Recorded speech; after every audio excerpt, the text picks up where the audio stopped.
અને પરમાત્મા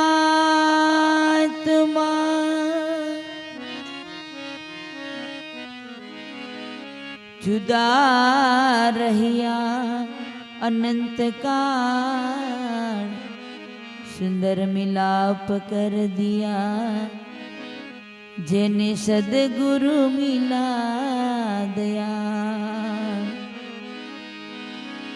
सदगुरु हम पर नवाजिया सदगुरु हम पर नवाजिया जेने दीना अमर बोध शीतल छाया शब्द तणी ज्या हंस करे किलो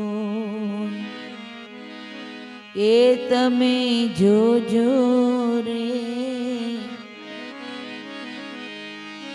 हे आमा जंत्री नो बजावनार कोण छे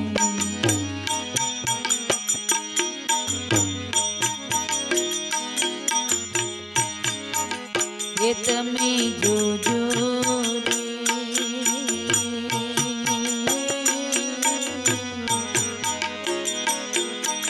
हे आमा जंत्री नो बजावनार कोण छे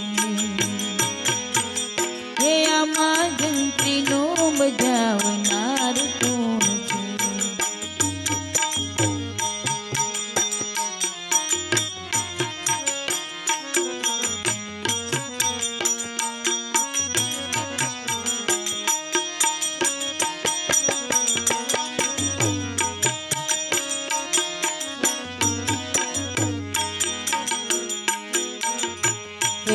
न જોવાય રૂપ એનું ન પમાય પાર ન પમાય પાર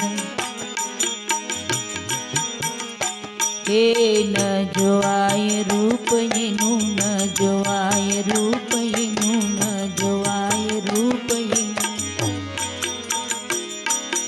न पमाय पार न पमाय पार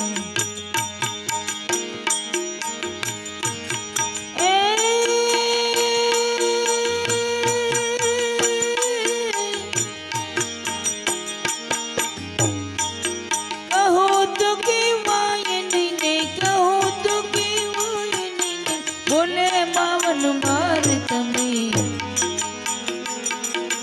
जोजो रे हो हे आमा जंत्री नो बजावनार कोण छे हे आमा जंत्री नो बजावनार कोण छे कोण छे केवो छे रे जंत्री बजावनार कोण छे हे आमा जंत्री नो बजावनार कोण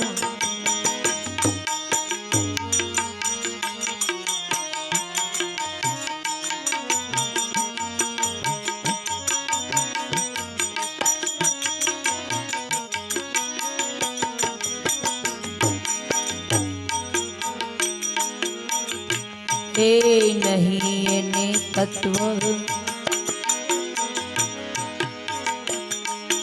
नहीं एने तार नहीं एने तार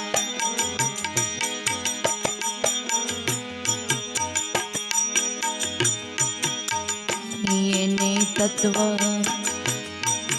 नहीं एने तार नहीं एने तार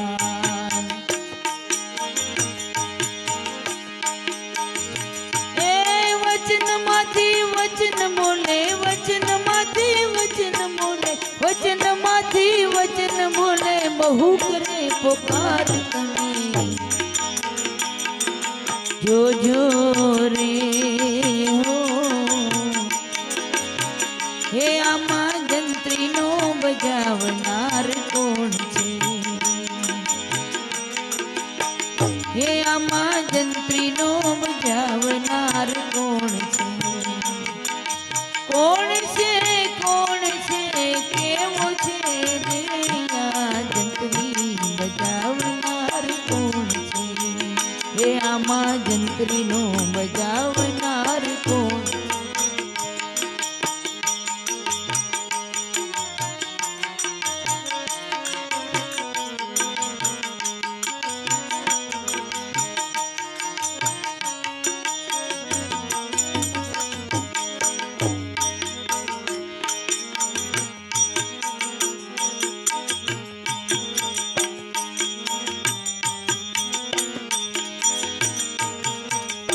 हे ज्ञान ध्यान छंद राग ज्ञान ध्यान छंद राग ज्ञान ध्यान छंद राग पोचे नहीं विराग पोचे नहीं विराग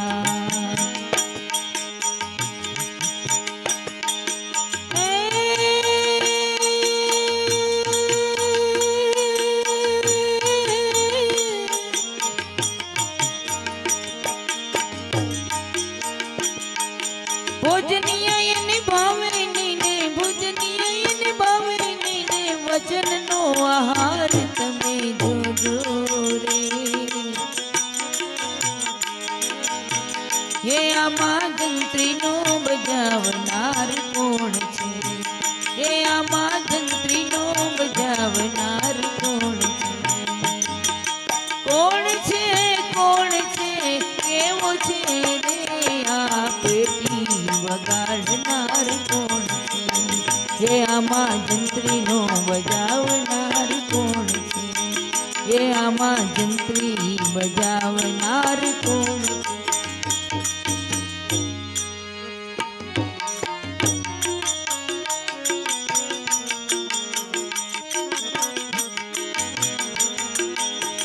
ओळखाण आपे छे महापुरुष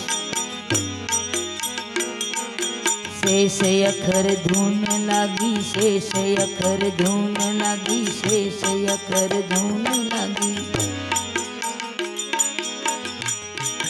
वचन रणुकार वचन रणुकार हे शेष अखर धून लागी वचन रणुकार वचन रणुकार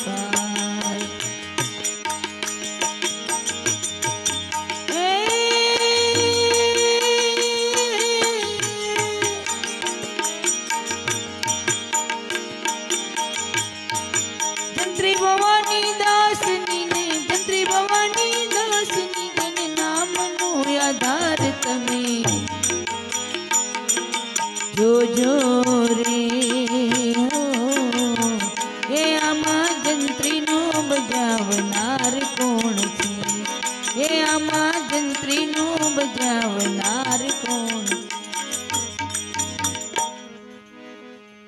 घणी बधी वाणी बोलाणी छे એટલે આપણે એક જ વાણી લઈ અને સત્સંગના દોર ઉપર આગળ વધીએ બધાને પ્રશ્ન થાય છે જાગી ગયેલાની દ્રઢતા આવે છે વાણીના પડીકા જ્યારે ખોલીએ ને સત્સંગ એને સત્સંગ કહેવાય તો જે સમજી ગયેલા પુરુષો છે જેને ગુરુમુખ મળ્યું છે જેને નામ વચનદાન લીધું છે એવા સાધકના હૃદયની અંદરથી આ જ્ઞાનની સમજના હેતના તોરા ફૂટતા હોય એને એમ થાય કે વાહ મહાપુરુષોએ કેવું બધું ઝીણું ઝીણું કાતી કાતીને પુણ્યો બનાવી બનાવીને આપણા સુધી આ રામરસને પહોંચાડવા માટે એને કેટલો પ્રયત્ન કર્યો છે અને જેને આ વાતની સમજ નથી મળી પ્રેમી છે ભજનના સત્સંગમાં જાય આવે છે સાંભળે છે મહાપુરુષોનું દર્શન કરવા જાય છે અને મહાપુરુષના દર્શન કરતા કરતા કરતા ભીતરમાં રહેલા બધા દોષો ધીરે ધીરે ધીરે ધીરે એ કાઢતો જાય છે સરવાળો કરતો જાય છે વાણી એને જગાડે છે દેવ દર્શન પીર પૈગંબર ઓલિયા આ બધા 33 કરોડ ભગવાન ઈશ્વરની બધી વાતો છે એની ના સમજથી એ એની મતિ અનુસાર એનું ભજન કરતો હોય છે અને સંતો જ્યારે વાણી બોલે ત્યારે એને નકશો ક્લિયર થાય કે આવો ભગવાન નથી, આવો ભગવાન નથી, આવો ભગવાન નથી. સંતોનો ભગવાન તો કંઈક અલગ છે. સંતો તો કંઈક અલગ રીત બતાવી રહ્યા છે અને હું કંઈક અલગ માન્યતામાં જીવું છું.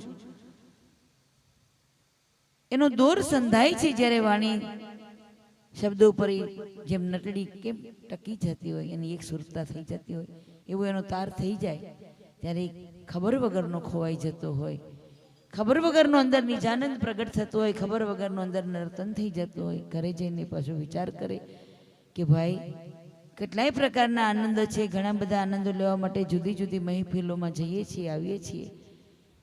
ત્યાં જઈએ, ત્યાં બેસીએ, ત્યાં સુધી ક્ષણિક આનંદ મળે, ભૌતિક સુવિધાઓનો આનંદ મળે, ખાણીપીણીનો આનંદ મળે. પણ આ સંતોનો જે આનંદ છે એ એના સાનિધ્યમાં બેસીએ ત્યારે તો ખૂબ મજા આવે છે. હિતના તોરા ફૂટતા હોય છે પણ ઘરે આવીને ટકતો નથી. આનું કારણ શું? તો એનું એક જ કારણ કે જેને સમજણ નથી લીધી, જેને ગુરુનો બાળક નથી બન્યો, જે ગુરુચરણે ગયો નથી, જેને જુક્તિ મુક્તિ કરીને સદગુરુ મહારાજે ભિન્ન ભિન્ન કરીને પોતાના સ્વરૂપની સ્થિતિ પ્રાપ્ત નથી થઈ ત્યાં સુધી એની ભ્રમણાઓ તૂટતી નથી. આવી બધી વાણી બોલાઈ ગઈ. દેવગણ બાપાએ તો ત્યાં સુધી વાણીનો દોર લીધો કે પૂર્ણ પ્રેમ હુઆ દિલ મેં તબ નેમ કા બંધન છૂટ ગયા. બ્રહ્માનંદની વાણી લીધી, બરાબર ને? તો આ પ્રેમને પ્રગટ કરાવવા માટે અથવા પ્રેમ પ્રગટ ક્યારે થાય કે કોઈ સદગુરુનો પંજો પડી જાય અને ગુરુની વાતમાં તમે જ્યારે લોભાઈ જાઓ, એની વાતમાં તમને જ્યારે સમર્પણ કરવાની ભૂમિકા પ્રગટ થાય ત્યારે આ પ્રેમ પ્રગટ થાય છે.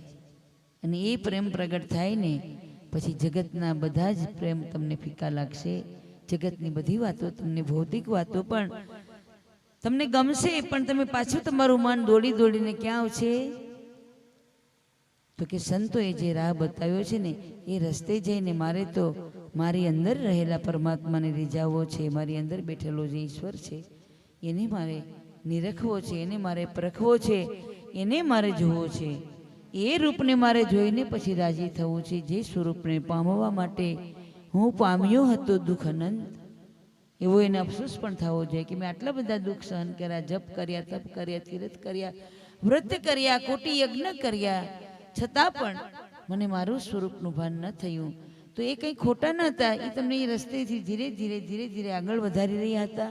અને એ રસ્તાના તમે પૂજારી બન્યા હતા, એ રસ્તાના તમે પ્રેમી બન્યા હતા. એટલે તમારા રસ્તાની અંદર આવું એક નિર્વાણ પદ છુપાયેલું છે. એ વાણી દ્વારા તમને ખ્યાલ આવ્યો અને નિર્વાણ પદના દાતા સદગુરુ મળ્યા, એણે તમને આ નિર્વાણ પદ આપ્યું. પછી અમરસંગ બાપુની વાણી છે ને આપણે હૃદયમાં સ્પર્શ થાય કે હા ભાઈ, મારે પણ એક દી નિર્વાણ તો થવાનું છે, જાવું છે. નિર્વાણી આત્માની કરી લેજો ઓળખાણી, હે ચેતનવાલા ચેતીને ચાલ્યો, જાવું છે નિર્વાણી. બધાઈ ગયા અને આપણે પણ જાવું છે. આપણે થોડા અમર રહેવાના છે. આવા મૃત્યુના પ્રસંગે આપણને ખબર પડે કે હું પણ ક્ષણભંગુર દેહ લઈને અહીં આવ્યો છું. તો જબ તુમ આયો હો જગતમાં, જગત હસે ઓર તુમ રોય, એસી કરણી કરકે ચલો તુમ હસુ ઓર જગ રહે.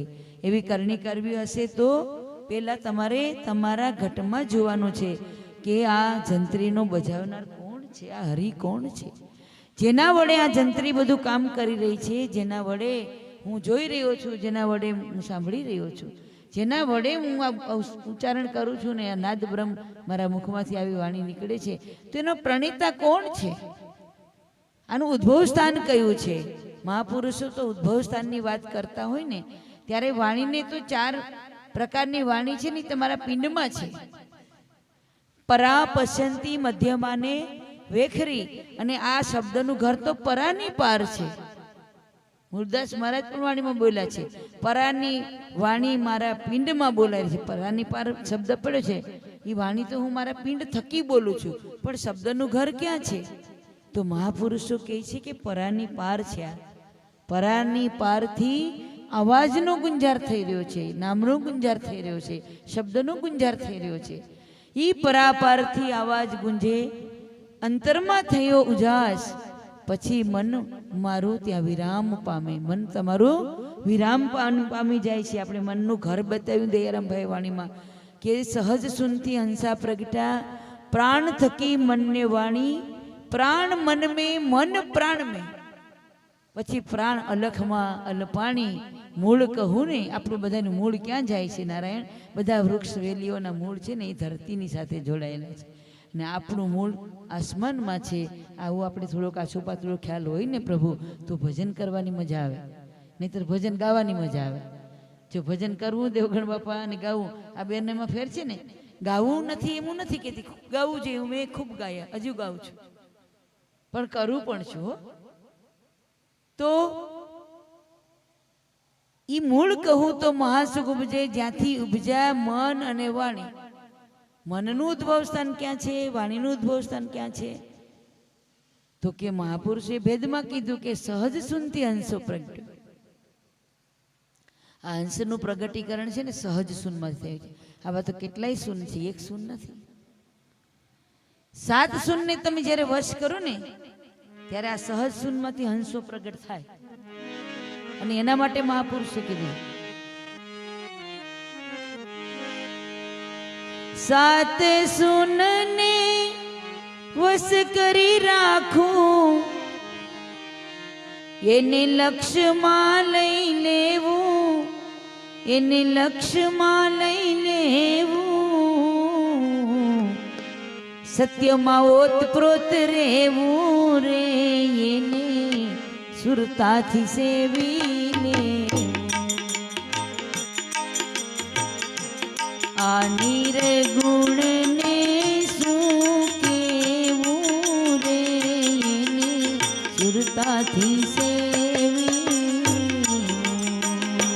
કાયમ નામ ભજન મારેવું રે, એને નથી કઈ કેવા જેવું, સુરતાથી સેવી એ જીએને સુરતાથી સેવી.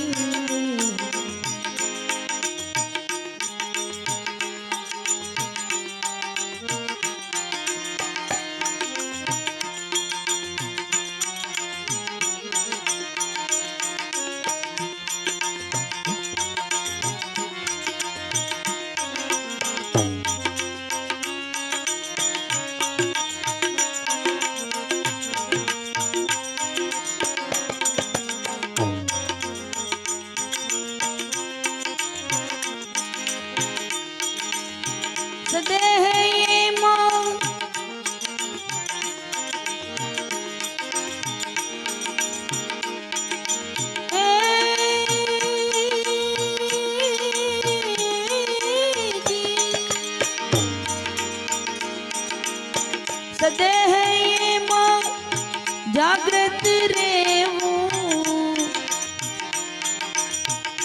દેહ સતાવી દેહી રહેવું, દેહ સતાવી દેહી રહેવું, એને નથી કઈ કેવા જેવું રે, એને નથી કઈ કેવા જેવું રે, એને સુરતાથી સેવી લેવું, એને સુરતાથી સેવી લેવું. આ નિર્ગુણને શું કેવું રે, એને સુરતાથી સેવી લેવું, એને સુરતાથી સેવી.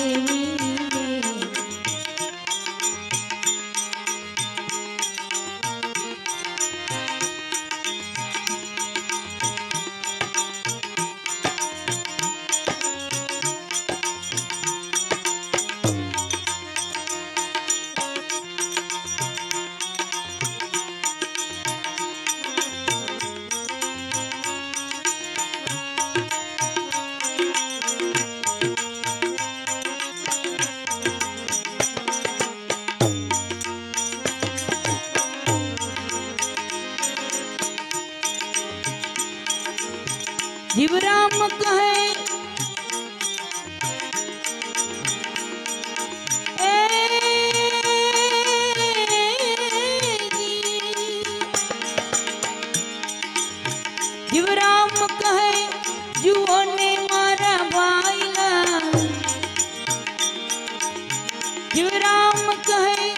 જુઓ ને મારા વાયલા ગુરુ બટુક રામ ચરણ સેવું, ગુરુ બટુક રામ ચરણ સેવું, મારે નિત નિત આનંદ મારે રે, મારે નિત નિત આનંદ મારે રે, એને સુરતાથી સેવી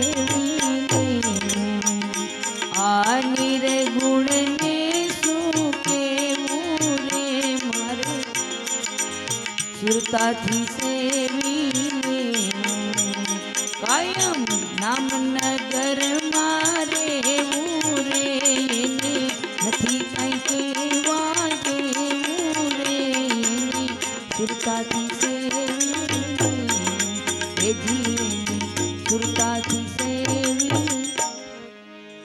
નિર્ગુણ પદ નિરાળું છે. મહાપુરુષો કહે છે એને શું કહેવું, શબ્દ ઉપર આવી શકે એવું નથી. મન વાણી જ્યાં પહોંચે નહીં ત્યાં વાણી પામે વિરામ. આવું તમારું અને મારું સ્વરૂપ છે. બધાનું એક સ્વરૂપ છે. સમજ્યા નથી એટલે ભિન્નતા ભાસે છે. પણ સંતો પુકારીને કહે છે કે નિર્ગુણ પદ છે ને એ બધાનું એક જ સ્વરૂપ છે, કોઈ અલગ વસ્તુ છે નહીં. દ્રષ્ટિનો ભ્રમ થયો છે. દ્રષ્ટિ સૃષ્ટિવાદ હાલ્યો છે શાસ્ત્ર મતની અંદર. અને આ દ્રષ્ટિ સૃષ્ટિવાદની અંદર આપણે બધા દેખીએ છીએ ને દ્રષ્ટિથી, એ બધા ઘાટ જોઈએ છે. અઘાટ કોઈ દી દેખાતું નથી. હવે અઘાટને આપણે દેખવામાં મથીએ તો મૂર્ખ છીએ. અઘાટને જાણવાનું હોય, એ દેખી શકાય નહીં, જોવામાં ના આવે. બરાબર ને? એટલે અહીંયા ભવાની સાહેબે કીધું કે તમે જોજો આમાં જંત્રીનો બજાવનાર કોણ છે. ઉપાડ જોવાનો કર્યો શબ્દને આપણે સમજીએ કે તમે જોજો રે આમાં જંત્રીનો બજાવનાર કોણ છે, કેવો છે. પછી એ દયાળુ સંત હતા કે હું આમને એમ પડીકું મૂકી દઈશ ને તો આ કોઈને ખબર પડે, એ ગાયા જ કરશે, ગાયા જ કરશે. રાગ તાલમાં લેશે અને ગાશે. તો કબીર સાહેબ કીધું છે કે ભાઈ મારા ગાયેલા ગાશો ને તો ખાહડા ખાશો. તો આપણે દુઃખ લાગે કે નહીં કે અમે આવા મસ્ત રાગે ભજનો ચડાવીએ, રાતના ઉજાગરા કરીએ ના કબીર ગાંડો અમને ખાહડા ગાવાનું કીધું, પણ પાછલી કડી આપણે યાદ રાખતા નથી. એને કીધું કે સમજીને ગાશો ને તો વૈકુંઠમાં જાશો. તો મૂળ ભૂમિકા તો વૈકુંઠમાં વાસ કરવાની કે બીજી કોઈ, તો એને આપણે સમજીને ગાવાના છે. હા, અને સમજવા માટે આપણે હરિગુરુ સંતના ચરણની જરૂર પડે છે. બીજું કંઈ સંતોને આ કંઈ આમ આખી ભાંભ ભેગી કરીને કંઈ એમાંથી કાઢી નથી લેવું તેમ કે મારા શિષ્ય બનો, મારા શિષ્ય બનો. એને ટોળાની જરૂર નથી. પણ એ દયાળુ છે કે ભાઈ મને જે આનંદ મળ્યો, મને જે સુખની પ્રાપ્તિ થઈ, મને જેના વડે અને જે થકી મુક્તિ થઈ છે એ પદની એની ઓળખાણ થાય. સમજાય છે પ્રભુ? એટલે સંતો દયાળુ છે. આપણે તરફ એની કાયમ દ્રષ્ટિ હોય. આપણે ગમે એટલી વખત એની સામે મજાક કરીએ, મસ્તી કરીએ, એની વાતને નકારી નાખીએ, એની વાતને ફેંકી દઈએ તો એ પણ એ એકની એક વાત કાયમ કીધા કરે. અને એકની એક જ સૂત્ર હોય એનું કે તું તને જાણી લે, તું કોણ છે, તું ક્યાંથી આવ્યો છે, તારે ક્યાં જવાનું છે, તું અહીં શું કરી રહ્યો છે. હે, ખાવું પીવું પહેરવું ઓઢવું હરવું ફરવું એ તો બધાય કરવાનું જ છે. નારાયણ એ તો કોઈ પણ ક્ષેત્રમાં થાય. આધ્યાત્મિક સંત હોય તો પણ ખાતો હોય, પીતો હોય, હરતો હોય, ફરતો હોય, એને પણ ગાડીમાં જવા આવવા મળે. કદાચ તમારી કરતાં વધારે સુવિધા પણ ભોગવતા હોય. આટલો બધો શિષ્યવૃંદ હોય, હા, એને ખાટલા પાટલા બધું મળે. આપણે તો હજી થોડાક કામ ધંધે આવીને પછી નાહી ધોઈને સારા કપડાં પહેરીને એના દર્શનમાં આવતા હોય. અને તો પરમાત્માએ સામ્રાજ્ય આપી દીધું છે, રાજ મળ્યું છે વૈકુંઠનું. બરાબર ને?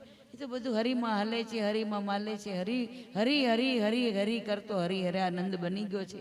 એવો સમ્રાટ છે. એ તો બધાનો બાપનો બાપ થઈને બેઠો છે. સંતના લક્ષણોની શું વાતો કરીએ? મહાપુરુષોની વાત શબ્દથી ન કરી શકીએ. તો એ પણ હરે છે, ફરે છે, ખાવે છે, પણ એની સમજણનું ઘર કંઈક અનોખું છે. જ્યારે આપણે ના સમજમાં આખું ગુમાવીએ છીએ.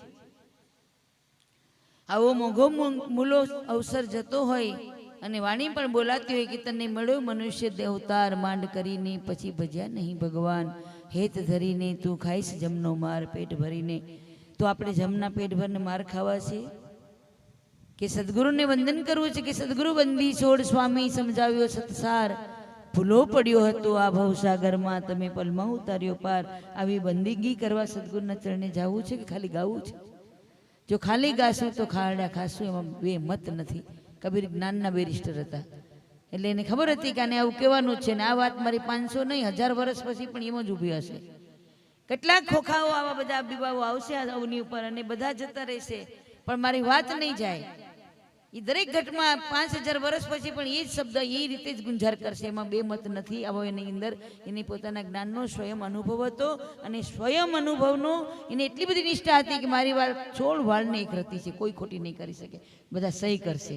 અને અત્યાર સુધી આપણે એમાં સહી કરતા આવ્યા છીએ. કોઈ કીધું કે ગંગા સતીના ભજન ખોટા છે, કોઈ કીધું બ્રહ્માનંદ ખોટું બોલી ગયા એમ, કોઈ કીધું કે આ કબીર ખોટું બોલ્યો છે, કોઈ કીધું નિરાંતની વાણી છે હવે અમારે ગાવી નથી, ખોટી છે, એના પર કેસ થવો જોઈએ.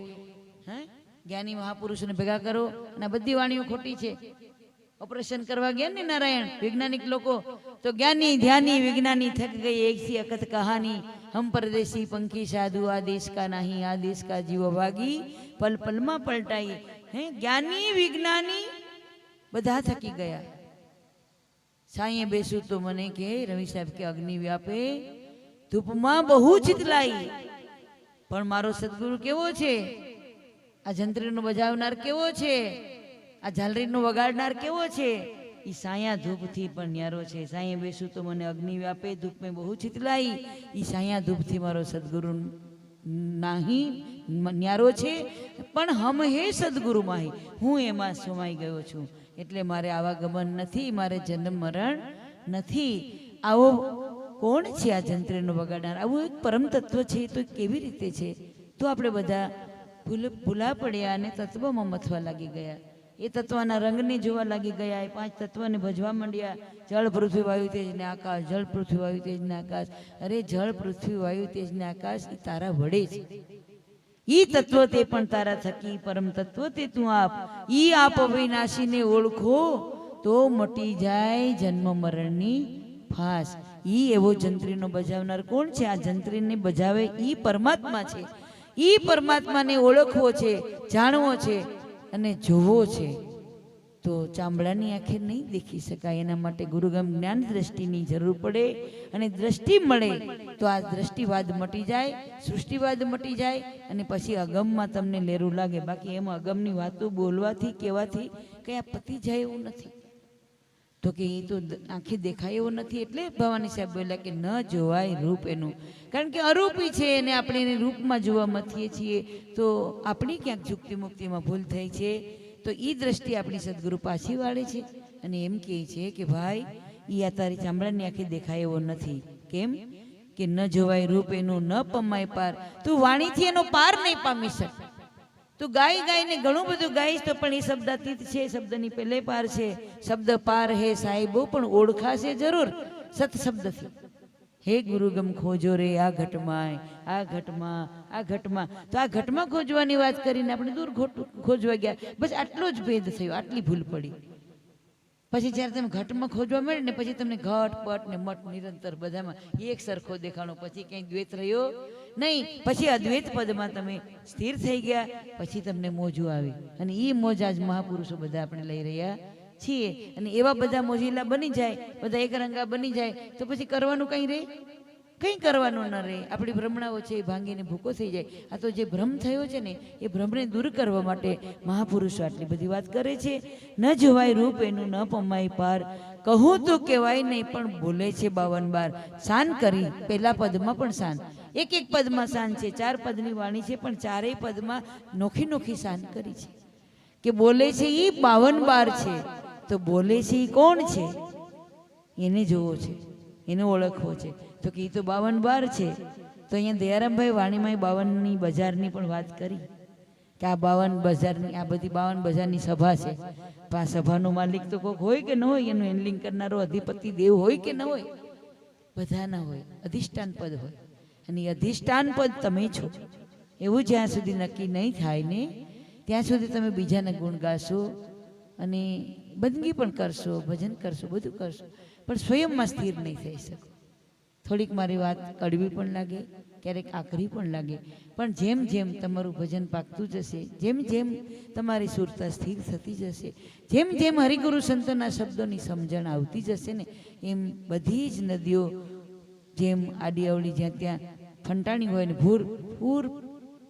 ભરપૂર પૂર એની અંદર આવી જાય, એના વેણ બધા એટલા ઊંડા થઈ જાય ને, પછી ધીમે ધીમે શાંત થઈને પછી વહેતી વહેતી વહેતી વહેતી વહેતી ભલે ને સમુદ્ર ગમે એટલા ઓજનો દૂર હોય, પણ એને મળવા માટે જ્યારે એ એકરૂપ થઈ જાય ને, અને એવી એને ગાંઠ બાંધી લે કે નહીં હવે તો સાગરને મળીને જ રહેવું છે, અને પછી સાગરમાં ભળી જાય ને, પછી એ કઈ નદીઓના નામ રહેતા નથી. પછી આ કોટી નામ સંસારની જે કલ્પના છે ને કોટી નામની, એ તમારી મટે, મારી પણ મટે ને બધાયની મટે. એ કોટી નામની કલ્પના મટી જાય ત્યારે મહાપુરુષો બોલ્યા, કોટી નામ સંસારમાં તાસી મુક્તિ ના હોય. આપણે જીવતા મુક્તિ લેવી છે. આ માનુંબામાં નો દેહ શાંત થઈ ગયો ને આપણે એને પછી આ મુક્તિ માટે ભજન ગાઈએ એમ નથી. આપણે જીવતા મુક્તિ જોઈએ છે એટલે એની પાછળ ભજન કરવા બેઠા છીએ કે આ એક દી તો આવું દેહ નિર્માણ તો આપણું પણ થવાનું છે. પંચભૂતનો દેહ પંચભૂતોમાં વિલનીકરણ તો આપણો પણ થવાનો છે. આપણે થોડા કઈ રહેવાનું છે, કઈ ક્ષણભંગુર છે તો ક્ષણભંગુરમાં જ ભળવાનું છે. તો શાશ્વત એવો આત્મા છે, શાશ્વત એવો પરમાત્મા છે, એને મારે જાણવો છે. તો કોટી નામની કલ્પના છોડવી પડશે. કોટી નામ સંસાર में तासे मुक्ति न હોય. આદિ નામ ગુપત બુજત વિરલા કોઈ. ઈ આદિ નામને ઓળખો તો ઈ 52 બારું છે. અને એને મહાપુરુષે ચેતન કીધું છે કે આ ચેતન પરાની પાર હો, ચેતન પરાની પાર 52 બારું છે. અંદર અને બહાર એક તાર, ઈ તો 52 બારું છે. અંદર પણ છે, બહાર પણ છે, એક તાર છે, પણ 52 બારું છે. તો 52 અક્ષરમાં તમારો આખો દેહ આવી જાય અને બોલતો પુરુષ છે એ 52 ની બહાર એટલે દેહથી પર છે. પણ એની નાભી જો તમને ઓળખાઈ જાય, એક પિંડની નાભી છે, એક બ્રહ્માંડની નાભી છે. બ્રહ્માંડની નાભીમાંથી શબ્દનો રણુકાર થઈ રહ્યો છે અને પિંડમાં આવીને પાછો જણુકાર કરે છે. એ જણુકારથી જ્યોતિ જાગે છે અને જ્યોતિ પાછી અભયશૂન્યમાં સમાઈ જાય છે. બસ આટલી જ વાત છે, બીજી કોઈ વાત છે નહીં. એના માટે તમારે આ 7 શૂન્યનું ભજન મહાપુરુષે કીધું છે. આ 7 શૂન્ય છે ને એ તમારા આખું આ મુખારવિંદ છે એ દર્પણમાં છુપાયેલા છે. આંખ, કાન, નાક બરાબર અને જીવા, એ 7 શૂન્યનું બ્રહ્માંડ છે. એ 7 શૂન્યને વશ કરી દો તો હોઠ કંઠ હલે નહીં ને સેજમાં સુમરીન થયા કરે કરવું પડે નહીં. કારણ કે આંખો જ્યાં સુધી તમારી આમ ખુલ્લી હશે ત્યાં સુધી તમે બહારનું જોવાના છો, અને બહાર જેટલું તમે જોઈ રહ્યા છો એ મહાપુરુષોએ કીધું છે રૂપ છે. અને રૂપમાં પતંગની જેમ જેટલા ફસાઈ જશો એટલા મોહિત થશો, અને એ મોહિત થશો એટલે માયાનું આવરણ થશે ને થશે. પણ એ માયાના સ્વરૂપને જો જાણી લેશો તો એક દ્રષ્ટિ મળશે, અને પછી જ્યાં તમે જોઈ રહ્યા છો, જ્યાં તમારી દ્રષ્ટિ થશે ને ત્યાં નામનું નિશાન થશે. એટલે મહાપુરુષે કીધું છે કે જ્યાં જ્યાં દ્રષ્ટિ જાય છે ત્યાં નામનું નિશાન થાય છે. પછી આ બધા મારા ભ્રમ ભાંગી જાય છે, મને તો લેરું ઉભરાય છે. આવો એક અખંડ આનંદ મારા ઘટમાં ઈશ્વર સ્વરૂપ પરમાત્મા સ્વરૂપ ગુરુએ આવ્યા અને ગુરુએ મને એવો આનંદ કરાવ્યો. હવે મને અખંડ આનંદની લેર ઉભરાય છે. એ લેરમાં હું લેરી બની ગયો છું. આપણે કહીએ ભાઈ લેરું લાગી હોય તો ભજનની લેરું લાગી હોય કે જે તમને લેર લાગી હોય તો લેરમાં રહેજો અને ખોજમાં પણ રહેજો. બીજા પદની અંદર ભવાની સાહેબ કહે છે કે જોવાય એવો નથી પણ પામવો છે તો કેવો છે, તો કે નહીં અને તત્વ. તો આપણે તો 5 તત્વના શરીરના પુતળા થઈને બેઠા છીએ બધા. તો એની અંદર જે બેઠો છે ને એ 5 તત્વથી પર છે. ચોખ્ખો હિસાબ છે, એમાં કંઈ ગોતવા જવો પડે એવો નથી. નહીં એને તત્વ, નહીં એને તાર. એને કોઈ આમ આપણે બ્રહ્માંડમાંથી કે પિનની નાભીનો બ્રહ્માંડ નાભીનો આમ તાર બાંધ્યો એવું દેખાય છે દ્રશ્યમાન જગતમાં? નથી દેખાતો. નહીં તો આપણે બધાના દોરડા આડા જ આવે, માણસો હાલતા જાય દોરડા આડા આવે. આકાશમાં જગ્યા ન રહે, ક્યાં હરીએ ફરીએ, ક્યાં રહીએ, જ્યાં જાય અહીંયા દોરડા, જ્યાં જાય અહીંયા દોરડા દેખાય છે કે નહીં? નહીં એને તત્વ, નહીં એને કોઈ એવો તાર, પણ વચનમાંથી વચન બોલે અને બહુ કરે પુકાર. કેટલો પુકાર થઈ રહ્યો છે, અનંત નાદ વાજી રહ્યો છે, અનહદ નાદ વાગી રહ્યા છે. એના ગગનમાં ઘોર નગારા વાગે છે, અને ઘોર નગારામાંથી એક શબ્દ સ્વરૂપે એક શબ્દ પ્રગટ થાય છે, અને શબ્દમાંથી નામ ને નામમાંથી બ્રહ્મ ને બ્રહ્મમાંથી જ્યોત ને જેટલું કરવું એટલું બધું એમાંથી થાય છે. આ નામની જ્યોતિ આપણા ઘટમાં સદગુરુએ જગાડી છે. એ નામનું ભજન આપણે બધાને કરવાનું છે. પણ એ ભજન કરવા માટે આપણે પણ પાછા ભૂલા પડ્યા, જ્ઞાન ને ધ્યાન ને બધું કરવા લાગી ગયા. કોઈ જ્ઞાન કથવા માંડ્યા અમારા જેવા ભેગા થઈને, કોઈ ધ્યાન કરવા લાગી ગયા, કોઈ છંદરાગમાં ગાવા માંડી ગયા, કોઈ નાદમાં આ બધા જુદા જુદા સૂરમાં બોલવા લાગી ગયા. તો અહીંયા ભવાની સાહેબ ના પાડી કે આ તમારા વૈરાગ બધા અહીંયા એ કઈ પૂગે એવા નથી. કારણ કે જ્ઞાની ધ્યાની વિજ્ઞાની થક ગઈ એસી અકથ કહાની છે. આ કથી શકાય એવી નથી, વાણીમાં આવે એવી નથી, તો સમજાય એવી તો છે ને. એટલે કીધું છે કે સદગુરુના ચરણ, સદગુરુ વચનના થાવ અધિકારી પાનભાઈ, મેલી દ્યો અંતરના અભિમાન. આ 4 અક્ષરનો અભિમાન હું પદ નડે છે ને, એ હું પદને કોઈ હણો હે ભાઈ, આ હું પદને કોઈ હણો ને તો હરિપદ તમારી અંદર પ્રગટ છે ને એ સ્વયં પ્રગટ થશે. એ સ્વયં પ્રકાશિત છે ને, પ્રકાશિત કરવું પડે એમ પણ નથી. એટલે જ્ઞાન ધ્યાન ને છંદ ને રાગ આવા કોઈ વૈરાગ ત્યાં પહોંચે એમ નથી. ભોજનિયા એને ભાવતા નથી, આવા બધા ભોજન એને ગમતા નથી. જપના ને તપના ને તીરથના ને વ્રતના ને યોગના ને એને એ ભજનની જરૂર, એ ભોજનિયાને ખાવા ગમતા નથી. આત્મા એ બધાથી પદ નિરાળું છે ને નિરાવલંબ પદ છે. હે એટલે કીધું કે ભોજનિયા એને ભાવે નહીં, એને તો એક જ વચનનો આહાર છે, એક જ નામનો આધાર છે, એક જ નામનો આહારી કરી રહ્યા છે. આવો જંત્રીનો બજાવનાર કોણ છે?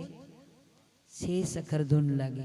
પછી આમાંથી બહાર નીકળી ગયા. આ બધાની બાદબાકી કરી. 5 તત્વ, 3 ગુણ, 25 પ્રકૃતિ, 5 જ્ઞાન ઇન્દ્રિય, 5 કર્મ ઇન્દ્રિય, 4 અંતકરણ, 5 વિષયો. હા, આ બધાની બાદબાકી કરી. 25 પ્રકૃતિ, એ બધાની બાદબાક કરીને 52 બારો નીકળી ગયો. શેષ સખર ધૂન લાગી તો શેષ પદ વેધ્યું અને ત્યાં સ્થિર થઈ ગયા. ત્યાં ધૂન લાગ્યું એટલે ત્યાં સમાઈ જવું, પછી ત્યાંથી પાછું પગલું ભરવું નહીં. શેષ સખર ધૂન લાગી, ત્યાં સદગુરુના વચનના રણુકાર થતા હતા, નામનો રણુકાર થઈ રહ્યો હતો. એ શેષ સખર ધૂન લાગી વચન રણુકાર. જંત્રી તો ભવાની દાસ કે મારી છે, જંત્રી ભવાની દાસની, પણ એને નામનો આધાર, મારે પણ નામનો આધાર લેવો પડ્યો છે. એમ દરેક સંતોએ નામનો આધાર લીધો છે ને પછી એ નામનું ભજન કર્યું છે. શેષ પદ વધ્યું છે એને નામ એવું, પછી નામ એવું પદ આપવામાં આવ્યું છે. એ નામ અને અનામ કોઈ નોખા નથી. પછી નામ, નામી, અનામી આવા શબ્દોની ત્રિપુટીઓ શરૂ થઈ છે. ત્યાંથી જિજ્ઞાસાઓ ખૂબ સાધકની આગળ વધતી જાય છે. વાણીમાં સદગુરુને અનંત પ્રશ્નો પૂછે છે કે તો આ નામ, નામી અને અનામ, આ બધી અનામ વસ્તુ કોણ છે અને અનામ વસ્તુ મળે ક્યાંથી? અનામ વસ્તુ ક્યાં છુપાયેલી છે? તો કે અનામ વસ્તુ છે ને એ નામથી થોડીક આઘી છે, થોડીક છેટી છે. એને ઓળખવું હોય તો આ નામને પણ છોડવું પડે. ત્યારે મહાપુરુષે કીધું કે નામ રૂપ ગુણનો નાશ, અને ચોથું પદ છે તે અવિનાશ. ઈ અવિનાશી પદને જે જાણે એ જ છે ખરો હરિનો દાસ. પછી આપણે હરિના દાસ બનીએ. આપણે તો પ્રથમ ભૂમિકા એ ભજન ને કીર્તન ગાઈએ અને લોકોને કહીએ અમે તો હરિના ભક્તો છે એટલે અમે હરિનું ભજન કરીએ છીએ, હરિના ભક્તો છે એટલે અમે હરિનું ભજન કરીએ છીએ. ના ભાઈ ના, હરિના ભક્ત તો એને કહેવાય જે હરિને જાણે. હે ઘટમાં પટમાં મઠમાં હરિ નિરંતર કેમ વ્યાપક છે. એ વ્યાપક તત્વને જાણીને પછી ભજન કરે ને એ હરિનો ભક્ત હોય અને હરિ જેવો જ હોય. જો હરિ વ્યાપક હોય તો આપણે પણ વ્યાપક ન હોય? હોય પણ આપણે દેહની સાથે બહુ એટેચમેન્ટ થઈ ગયું છે ને એટલે એ છૂટતું નથી. સંતો ભલે ને ગમે એટલું સમજાવે પણ એ બોધ આપણા હૃદયની અંદર જ્યાં સુધી સ્પષ્ટ નહીં થાય, જ્યાં સુધી એની એકતા નહીં થાય, ત્યાં સુધી મિથ્યા અભિમાન રહેશે, વિતરણાવાદ રહેશે. અને મહાપુરુષની વાતમાં આપણને વિશ્વાસ આવતો હશે ને તો એ પાછું ડગુમગું થઈ જાય છે. પણ જેને ખરેખર નામમાં વિશ્વાસ બેસી ગયો છે ને એ તો ત્યાંથી એક ડગલું પણ આઘા થયા નથી. અને વાસ્તવિક સ્થિતિ તો દેવગણ બાપા એવી છે મહાપુરુષોના અનુભવમાં કે સમજ્યા હોય તો ભલે અને ન સમજ્યા હોય તો ભલે, એ એની મૂળ સ્થિતિમાંથી તો એક ડગલું પણ આઘો પાછો થઈ શકતો નથી. કારણ કે એ તો કંઈ આવતો નથી ને જાતો નથી, એમાં તો કોઈ ક્રિયા નથી. પછી શું કામ મગજમારી કરીએ છીએ? આ મગજમારીનું કારખાનું તો આ પંચભૂતોવાળો જળ દેહ છે એ જ કરી રહ્યો છે ને. અજ્ઞાન પણ એને લાગુ પડ્યું, અંધકરણ પણ એને લાગુ પડ્યું, હે એને વાણી પણ એને જ લાગુ પડી. ઓલો તો 4 વાણીથી પર, હે એને દેહ પણ એને લાગુ પડ્યા. જાગ્રત સ્વપ્ન સુષુપ્તિ તુર્યા. ઓલો તો કે હું મહાકારણથી પણ ન્યારો છું, મારે આમાં કઈ લેવા જેવું છે નહીં. એટલે રવિ સાહેબ મહાત્મા પણ આપણને કીધું હશે કદાચ વાણી દ્વારા કે મેં વલુંભું ને, હું જ્યાં ઊભો છું ને ત્યાં કોઈ ઊભા રહ્યો. મેં જે પકડ કરી છે ને, મેં જે પકડ્યું છે ને એ મૂળિયું પકડો, આ તમારા બધા મૂળિયા ફેંકો. એક નાનો દાખલો આપી દઉં, થાક લાગ્યો હોય તો બધાને, કે આપણે અજ્ઞાન ક્યાંથી ઊભું થયું છે? શ્રવણથી, સાંભળવાથી. અને પાછું જ્ઞાન પણ ક્યાંથી થાય? સાંભળવાથી. એ તો સીધી વાત છે ને દેવગણ બાપા, કે સતનો શબ્દ મારા ગુરુએ સુનાવ્યો, પછી નૃત્ય ને સુરતે મેં તો નિરખ્યા હરી. હે મારા સંત સુહાગી મળ્યા અમને તો આનંદની ઘડી, આનંદ ઘડીને હેતે ભજવા છે હરી. તો જે કાનેથી અજ્ઞાનના બધા, અજ્ઞાન તિમિર જેવા બધા જ્ઞાન વાહકો મળે આપણને, જે અજ્ઞાનને કાપવાને બદલે અજ્ઞાનમાં વધારો કરતા ગયા, એવા જ્ઞાનના વાહક પૈગંબરો મળ્યા. એ પૈગંબરની વાણી પણ પ્રથમ ભૂમિકા આપણને મીઠી જ લાગી હતી, સાંભળી. ધૂનમાં, કીર્તનમાં ને રોચક વાણીમાં ને બધું ઈશ્વરનું વર્ણન જ છે ને, બીજું શું છે? ચારે પ્રકારની વાણીમાં ઈશ્વર છુપાયેલો છે, કારણ કે એને પણ ચાર ધ્યેય ધારણ કર્યા છે ને. સગુણમાં ઈ બ્રહ્મ છે, નિર્ગુણમાં પણ બ્રહ્મ છે. હા, તો ઈ સગુણ નિર્ગુણ બ્રહ્મનો જે વાદ થયો એના દોષ લાગુ પડ્યા આપણે સાંભળવાથી, અને એ દોષ લાગુ પડ્યા ને એવા આપણે બની ગયા. એમાં તો મહાપુરુષો છોડાવે હો, એટલે એને બંદી છોડી દીધા. મહાપુરુષોને ભીન કરીને સમજાવે કે એમાં તારો વાંક નથી, અહીંયા તું સગુણ બ્રહ્મની ભૂમિકાએ ઊભો છે, એટલે તને આ બધા નિયમો ને આ બધા ગુણ ને આ બધા સંબંધો લાગુ પડ્યા છે. હવે આ બાજુ ઊભો રહે નિર્ગુણ બ્રહ્મ, તો આ બધા સંબંધો તારા છે? તો કે ના, એ તો દેહના છે. તો તું દેહ છે? તો કે ના, હું દેહ નથી. તો તું દેહાતીત છે? તો કે હા. તો દેહાતીત છે એટલે વિદેહી છો કે નહીં? તો કે તો એમ તો છું. તો સિદ્ધાંતિક રીતે જ્યારે એનું સમાધાન થઈ જાય પછી એ મહાપુરુષોને વંદન કરે કે બાપુ આ વાતની આટલી જ પાતળી ભેદરેખા હતી, અને એના માટે હું આટલું બધું મંથન કરતો હતો. એના માટે મારે સમજવાનું હતું કે જપવાનું હતું? તો સમજવાનું હતું, અહીંયા આપણે જાપ ચાલુ કર્યા. સમજવાનું હતું, અહીંયા આપણે તપ ચાલુ કર્યું. સમજવાનું હતું કે આપણે વ્રત ચાલુ કર્યું. સમજવાનું હતું, અહીંયા આપણે કંઈક જોવાનું મથવાનું ચાલુ કર્યું. તો એ આપણે પછી 5-25 વર્ષનું આખું ગુમાવ્યું. એમ પણ ગુમાવ્યું તો એ મહાપુરુષોને દયા આવે કે ભાઈ આ વાત એટલી જ છે, સમજી લે ને. હવે તું પાકો થઈ ગયો છે, મોતી પાકી ગયો છે.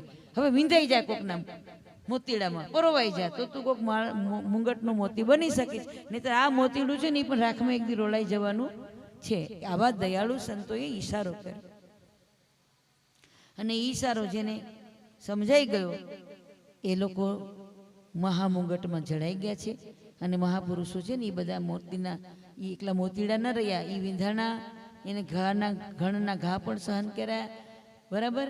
ઝવેરીને બજારમાં પણ વેચાણા, મુંગટમાં પણ મઢાણા, અને આજે એમને હીરા જેવા ચમકી રહ્યા છે. ને એના જ ગુણ આપણે ગાઈએ છીએ, બીજા કોઈ ગુણ ગવાતા નથી. પછી એવા ગુણ ગાતા ગાતા ગાતા કંઈક આવા બધા હંસલા નિભજી ગયા. માન સરોવરના કાંઠે બેઠા બેઠા હંસ નિભજા, હજારો મોતી પાકી ગયા.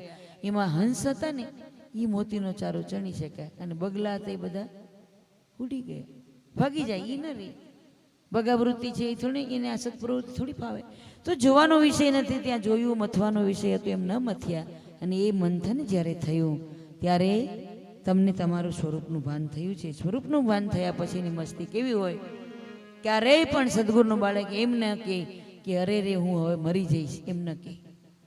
એની સ્થિતિ એ તમે જોજો, મહાપુરુષના બાળકોને બોલતા જોજો, એની વાણી જોજો. એની વાણીમાં પણ અજ્ઞાન નહીં હોય, ભલે એની સગુણ બ્રહ્મ હોય. એ ક્યારેય એમ નહીં કહે કે હું મરી જવાનો છું. એ કહે છે કે મારું તો જે મૃત્યુ છે ને, જે તમે મૃત્યુ કહો છો ને, એનો તો મેં મહા ઉત્સવ ઉજવી લીધો. ગુરુના ચરણે જઈ અને મેં જે પિંડદાન કર્યું છે ને, તન મન ધન શીશ અર્પણ કર્યું ને, તેથી જ મરી ગયો છું. હવે મરવા પણ છે નહીં. કારણ કે ખબર પડી ગઈ કે જરા મરણનો વ્યાધિ દેહને થયો છે. જરા મરણનો વ્યાધિ આત્માને થોડું હોય. આત્મા તો અજન્મ પદ છે. અજન્માને આપણે જન્માવીએ છીએ, અને એની છઠ્ઠી પણ કરીએ છીએ, એનું નામકરણ પણ કરીએ છીએ, એને આખી જિંદગી રોકકણ પણ કરીએ છીએ, અને પાછો એને સમાધાન કર્યા વગરનું એની સમાધિ કરીએ છીએ, અને પાછો એને ધૂપ દીપ કરીએ છીએ. તો ભૂલ તો આપણી કઈ, બીજા કોઈની. આત્માનું કોઈ દી આત્માની સમાધિ ન હોય, દેહની સમાધિ થાય.